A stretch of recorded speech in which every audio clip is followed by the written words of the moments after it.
สบายดีเนาะมื้อนี้กะบ่มีหยังหลายมื้อนี้เฮาก็สิมาเฮ็ดคลิปหยังเอาสิเอาอันนี้ไปกวนอาจารย์อาจารย์เอาหยังตัวหยังว่าปากี้ไปเบิ่งกันเลยสิเป็นจังได๋ไป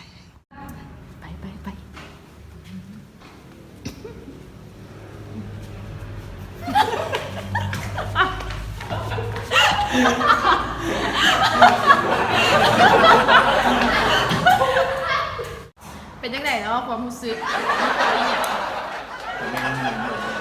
รู้สึกจังได๋เขาสิเอาตัวนี้เนี่ยตัวแมงมุมเนี่ยที่เขาจะออกมาใส่เฮาเมื่อกี้เนี่ยเขาชุดไปใส่อาจารย์อาคารย่างอาจารย์คันย่างเราอยู่นั่งอยู่พุ่นเนาะไปเบิ่งนำกันสิเป็นจังได๋ไปปากย่างเพิ่นนั่งอยู่หั่นนั่งส